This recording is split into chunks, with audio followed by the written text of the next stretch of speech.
el 11 de septiembre yo tenía 21 años y caí detenido el 13 de septiembre.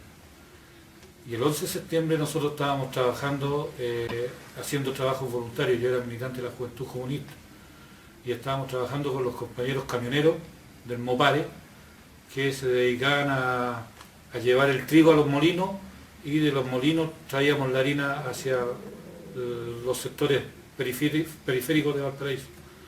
Y nos encontramos en la casa de un compañero en el Cerro Placeres con el camión cargado y nos dimos cuenta que estaba tomado el puerto de Valparaíso y los marinos no nos dejaban bajar hacia ningún punto.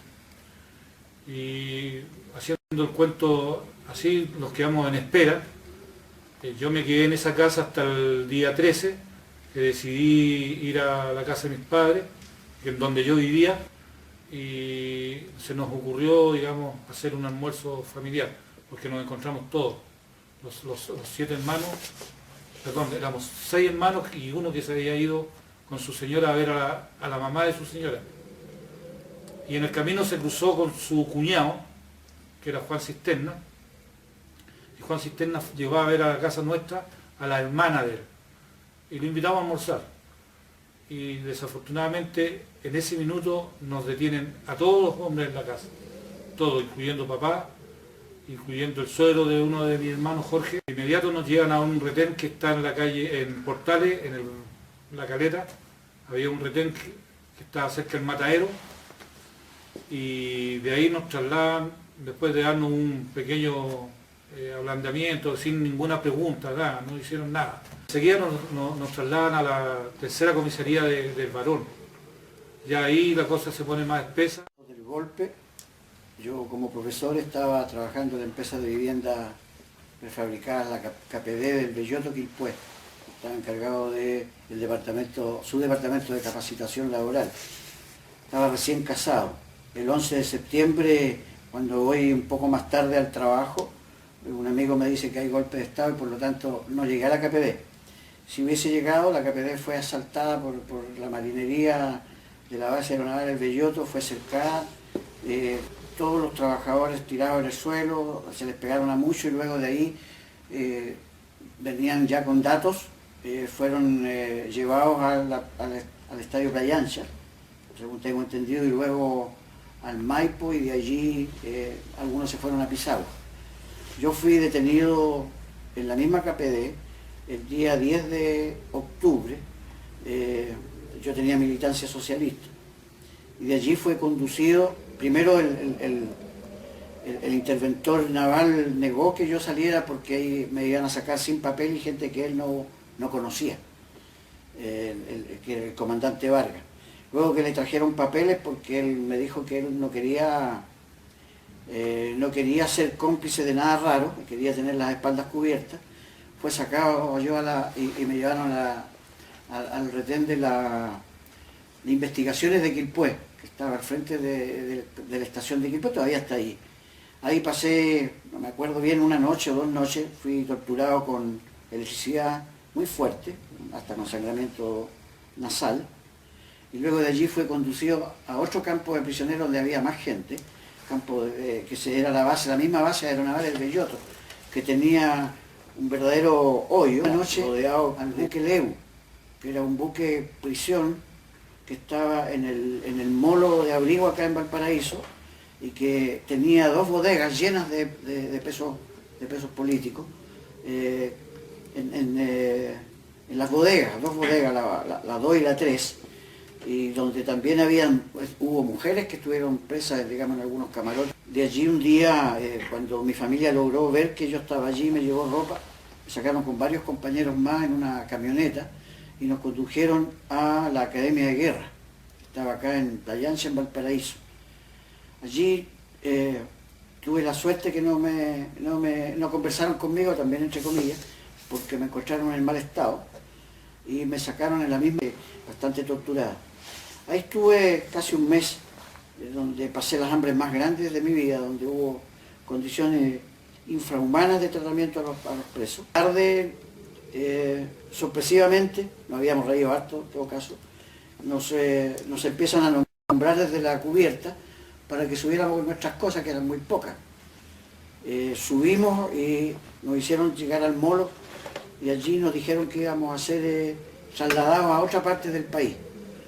Un compañero preso en ese tiempo, profesor de apellido Clery, y otros preguntan dónde vamos. No se puede decir. ¿Dónde van ustedes? Van a pagar sus culpas, van a... El 11 de septiembre, aproximadamente a las 6:30, en cuarto para las 7 de la mañana, despertaba, estaba preparando mi examen de grado. Enciendo la radio y no hay radio, solamente en una sintonía se escucha una sola palabra, que se repite, digamos, en forma incesante, esculapio.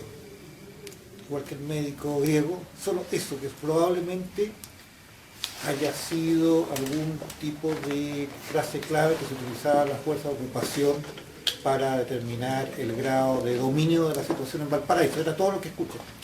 Me levanté y quise dirigirme a la Escuela de Derecho para tener algún tipo de información de mis compañeros, el centro de alumnos, y al llegar a la Avenida Argentina, un grupo de marinos nos impide el paso, se le impide el paso a todas las personas, o sea, tenían controladas las personas que no podían moverse de su lugar. Y posteriormente se produce una situación de persecución política domiciliaria, muchos compañeros la llenaban sus casas, yo estaba en Ascuas. Recuerdo como un incidente importante lo que ocurre el día viernes 14 de septiembre. El viernes 14 de septiembre aproximadamente entre las 6:30 y las 8 de la noche se genera una resistencia de carácter popular. Hay una gran cantidad de compañeros que disparaban con armas, digamos, cortas, desde la posición de los cerros hacia las unidades policiales. Eso aconteció, digamos, particularmente desde Cerro Barón, Larraín hacia la unidad policial que estaba en calle Eusebio. También otras, digamos, unidades policiales que estaban, digamos, a pie de cerro. Y eso generó, digamos, bastante conmoción en Valparaíso. Y yo soy detenido el día 12 de octubre. También en la madrugada llega una patrulla de marinos, ingresan a mi casa, lo hacen de una manera, digamos, relativamente tranquila comparando con otros compañeros, allanan ligeramente mi casa y me llevan... Fue el secuestro de un compañero que se negó a hacer trabajo voluntario en ese poco espacio que teníamos nosotros ahí, que nos hacían picar un hoyo y después taparlo. Entonces el compañero Luis Madariaga se negó, le dijo que él no iba a hacer ningún trabajo. El funcionario que estaba a cargo era un funcionario carabinero, sacó su arma, pasó la bala y le dijo: si no vais te mato.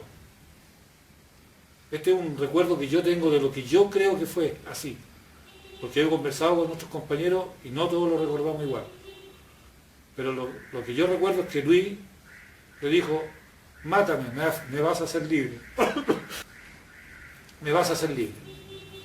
Muy ofuscado el funcionario se fue, nos dejó a nosotros ahí formados, pero después aparece con la guardia completa, con alguna cuestión a motor que venía, no sé si jeep o tanqueta, no sé qué es lo que era, pero con fuerte contingente de militar parece que era en ese minuto, no era de aviación. Y todos con metralleta, bala pasada y todo eso, y secuestran a Luis Madariaga y no tuvimos noticias de él 24, 48 horas. Y que, según mis recuerdos, va de visita el cardenal Raúl Silva Enrique. El cardenal reúne a todos los prisioneros que estaban en Chacabuco. Los compañeros dicen que no van a iniciar ningún acto porque faltan los compañeros de Valparaíso.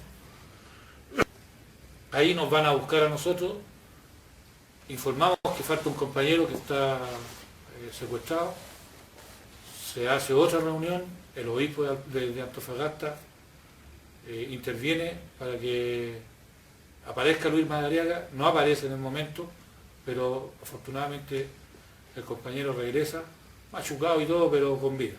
Que intentaban tener un campo de prisioneros, entre comillas, presentable para, digamos, para la presión y la vigilancia internacional, porque de repente iba la Cruz Roja, me acuerdo, pareciera, pero fue la cárcel, fue una comisión Kennedy, de la manera que allí se vivía en casas que habían sido de los mineros del salitre, de piso de tierra, en camarotes construidos rápidamente, con payasas en vez de colchones, eran como unas colchonetitas delgaditas, y donde nosotros teníamos nuestra propia forma de vivir y muchos nos conocimos ahí en los dos ambientes, o en el ambiente que tenían las casas, que habían sido habitaciones de los mineros antiguos. Nosotros, los porteños, llegamos al pabellón 15, los 68 porteños.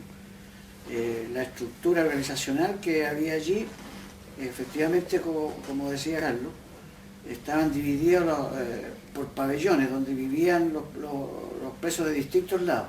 Cada pabellón tenía un jefe de pabellón, y el jefe de pabellón integraba el Consejo de Ancianos, y dentro del Consejo de Ancianos se organizaba el presidente del Consejo de Ancianos, que interlocutaba con la jefatura. Se almorzaba, se almorzaba en general, pero también había posibilidades de tener almuerzo o tener comida en la propia casa. Había un toque de queda, si no me equivoco eran alrededor de las 7 de la tarde, donde cada uno de los presos tenía que estar en su casa, sin salir. Y luego, a una hora determinada, se cortaban las luces. Los milicos o los aviáticos vivían afuera del campo cercado donde nosotros nos movíamos como presos políticos. Si no me equivoco, el apellido Santander, que efectivamente estaba enfermo de la cabeza. Un día nos reunió en la cancha de fútbol, a todos los presos nos puso en el centro y nos rodeó con ametralladoras, con fusiles,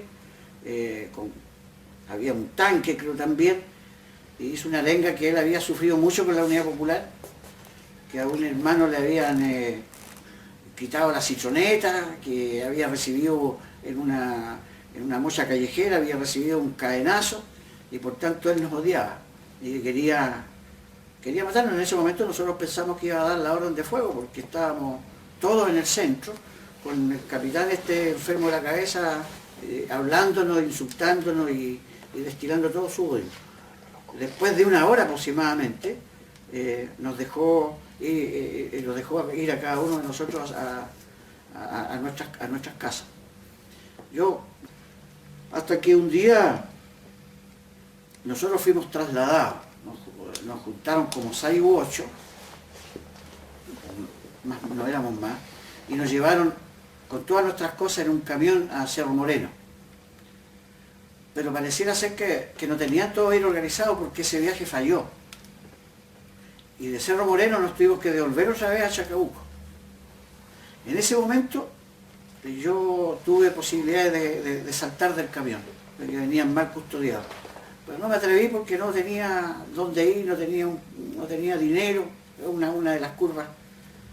Y varios conversando que tuvieron la misma atención, solo que yo iba a la orilla, ¿no? Al día siguiente nos volvieron a llevar, y allí sí nos esposaron, nos amarraron, nos subieron a un avión, iba un capitán Morera de reserva, un verdugo, y nos vino amenazando e insultando todo el viaje.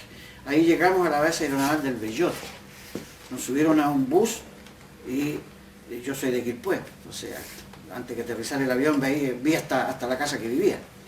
Y por el Troncal en ese tiempo, por Freire, nos sacaron de Chacabuco, nos sacaron del avión y nos trasladaron al cuartel Silva Palma. Allí yo estuve, eso fue más o menos en el mes de enero, porque estaba en febrero cuando nació mi primera hija. Yo estaba por eso estaba acá en Valparaíso, en el Silva Palma. Y luego del Silva Palma, después de 2 o 3 meses, también como fardos de Pasto, llegamos muy golpeados, muy maltrechos a la cárcel. En la cárcel había una situación especial de los presos. Veníamos de vuelta de Chacabuco y tenían que distribuirnos en las celdas, pero había especial cuidado de ver a qué celda uno llegaba. Yo llegué a una celda donde me hice entrañables amistades con algunos que tal vez mis compañeros se acuerden, y faltaba una cama.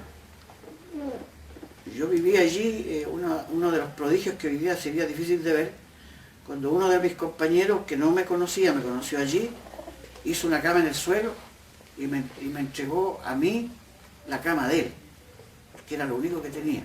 Esos gestos de generosidad, fue maravilloso esa acción. Y en eso estuvimos como una semana, porque a la semana siguiente salía un muchacho joven que estaba condenado y que salía libre, ¿no? Era un niño de Limache. Y allí en la cárcel vivimos la primera visita.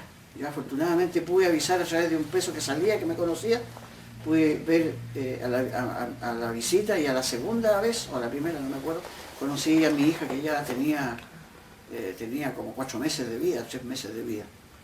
Cuando llegué a mi casa, en noviembre del 74, ella ya tenía como 8 meses, 7 meses de vida. La cárcel fue muy dura para nosotros, pero también hicimos grandes amistades. Y fue el reencuentro por primera vez desde que fui detenido el 10 de octubre del 73, fue la primera vez que pude ver a mi familia.